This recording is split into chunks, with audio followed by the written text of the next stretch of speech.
Okay, now we're going to address one of the amazing parts of the Arturia MicroFreak. Now, let's be clear.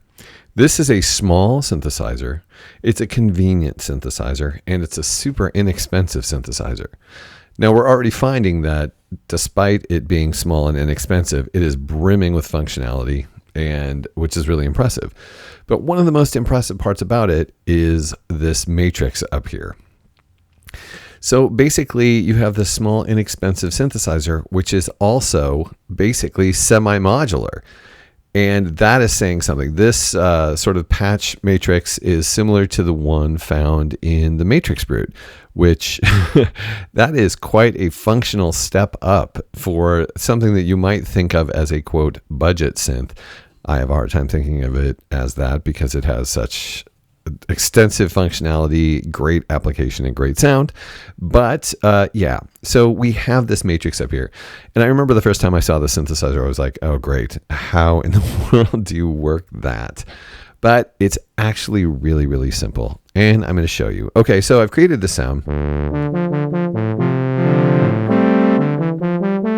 which I'm sure many of you are like, that is such a Mark Doty sound. Dude, it's not an analog synthesizer. Calm down.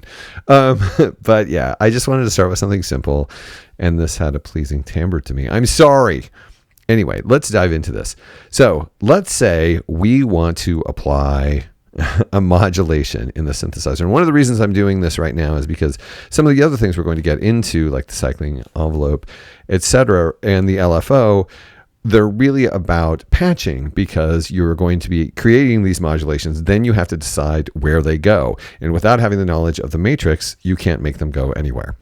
So before we move on to the cycling envelope and the LFO and several other functionalities, it seems like time to dig into this matrix. So right now we're looking at the matrix, and you'll notice that one light on the matrix is on. And that is because often as a default setting, the envelope is directed to the cutoff. And we actually have control over that right here with the filter amount knob, which is a pretty standard thing. So that's why that light's on right here at the very beginning. And I'm actually using it in this patch, as you can hear, in that very standard traditional analog way. Okay, so let's say you want to modulate some aspect of this synthesizer. Let's say you want to modulate the wave setting on this patch. Right now, the type we have going is the formant, because the formant sounds really good when you start to mess with all of these different digital oscillator settings. So I'm going to start there. And so you have the formant setting here, and you'd like to modulate your wave. How will you do that? Well, you'll go to the matrix and you'll turn the knob. And all of a sudden you'll see this little LED, you'll see the LEDs lighting up as you rotate it. And it's basically saying, do you want to choose this intersection or this intersection or this intersection? We want to choose, let's say, let's apply the LFO to the wave setting.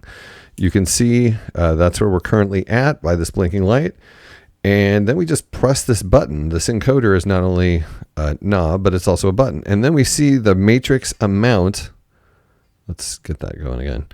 We see the matrix amount, and then we get to set the amount that the LFO modulates the wave setting. So let's turn it all the way up. See, you have not only numbers, but you have relatively fine tuning capability with the mount here, which is really effective and good. Let's turn it all the way up to 100.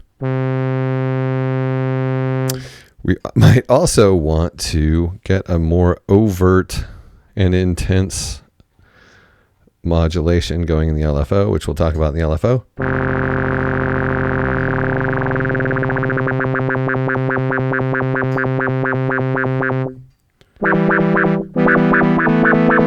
And so basically that's all there is to it. You select the intersection you want, starting with your sources over here on the left, and then you choose a destination. We've started with the LFO source and gone to the wave destination.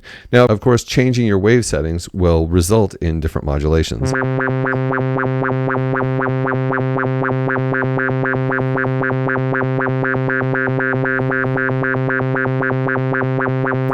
And you might want to back off the amount. Or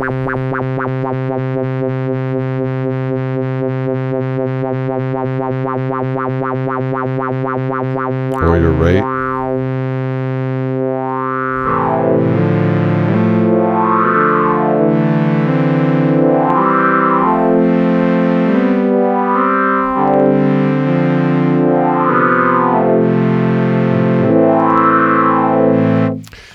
Pretty straightforward stuff, but of course, since the MicroFreak has all these really interesting oscillator manipulations, you can create some really, really cool sounds with these destinations, with this sort of matrix modular modulation source. Now, of course, you can apply the LFO also to the timbre. If you press this, you'll go into it.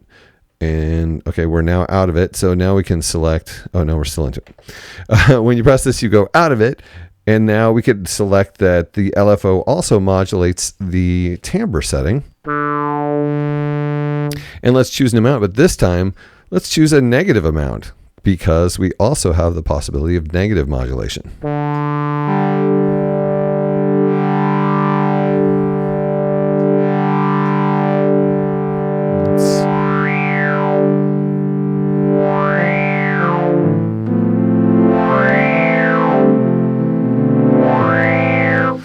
So in this setting, the modulation is going actually in the opposite direction of what's happening in the wave. So the wave and the timbre are both being modulated by the LFO, but in different ways. So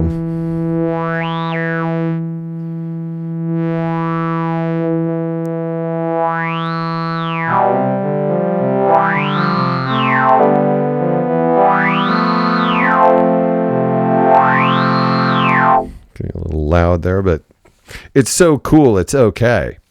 And of course, right now we have the envelope is modulating the cutoff, but we could make it so that something else modulated the cutoff as well. Let's go down to press.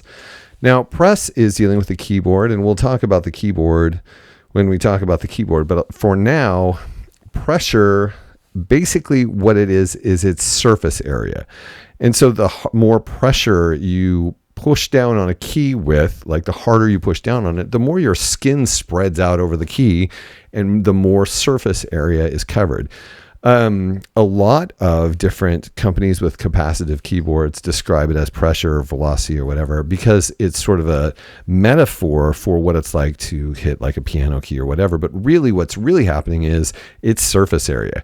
So knowing that it's surface area will keep you from thinking that how hard or fast you strike the key is actually making the difference. What's really happening is the more surface area you cover in the key, the more it's going to affect the sound. And so that helps you because then you don't have to press harder. You don't have to hit harder. You don't have to like hit faster. You can just have your finger resting on the key and create the modulation as we're about to see. Are we there? Yeah, we're right there.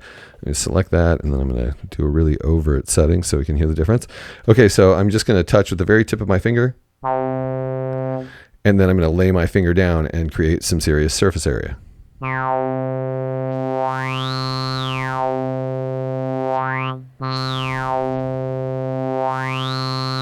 Of course, it's less evident now that we have those other modulations going on, so I'm going to make it more evident.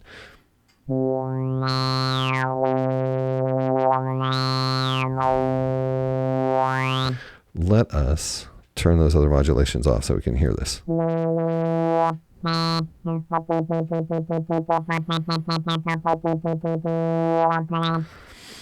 I'm going to go back to, and this is important, let's go back to those other modulations, and you can actually delete those modulations by holding the button. Or you could go in and set them to 0, but deleting them is much faster. Okay, now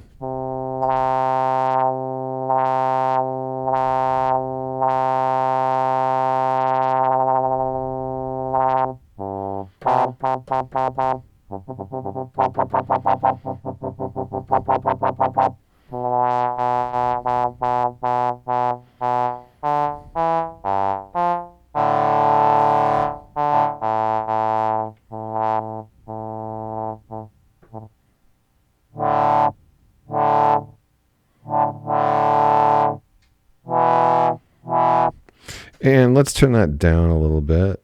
Oh, whoops. Let's go back to that and turn that down so it can be a little more subtle.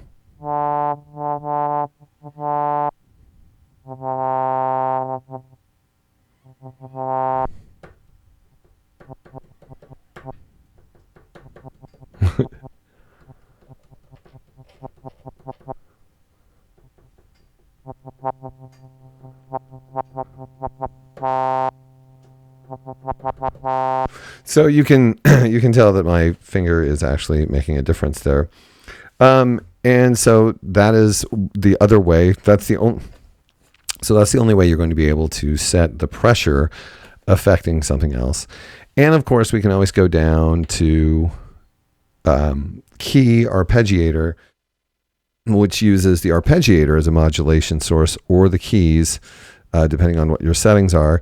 And this is the way that you would get, for example, the traditional keyboard effect in a filter, where the lower voltages on the keys have an effect on the filter cutoff point, meaning that the filter cutoff point is lower, and then as you move up the keyboard, it gets higher, so that your higher notes can be brighter and your low notes can be darker. Well, this can be applied to really any functionality. You can have this sort of effect where there is more overt evidence of the modulation the higher you get on the keys or the lower you get on the keys. And because you can do negative, you could reverse it so that the lower notes are brighter and the higher notes are darker.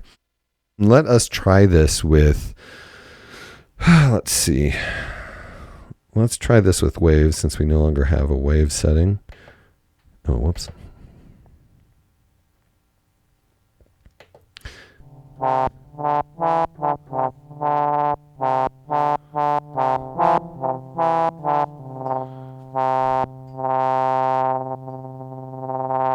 It was kind of a shake in that. That's interesting. Anyway, so let's turn this up. Let's turn it way up so we can hear the difference.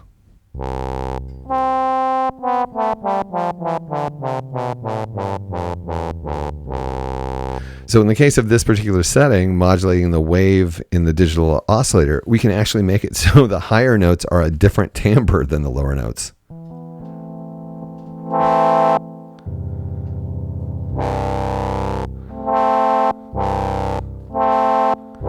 I'm shooting myself in the foot having the pressure defining the filter here, because obviously I have to go to extra effort to open up the filter. We have to have some more surface area happening, but still you can hear that now that there's just a different timbre.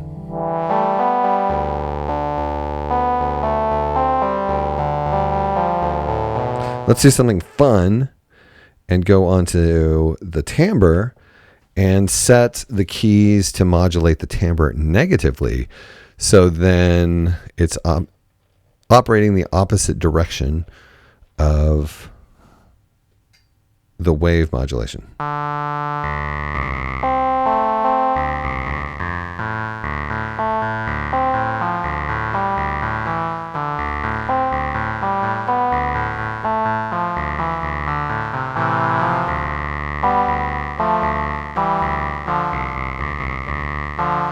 It's really quite different. So this is one of the points where I say what sounds like a cop-out, but it's actually the truth. It's so hard to adequately cover this. Basically, what this represents is an entire modular synthesizer, and it's like saying, I'm going to demonstrate this modular synthesizer by demonstrating every single patch connection on every single setting. It's impossible, but hopefully I'm giving you an idea of how this sort of thing works.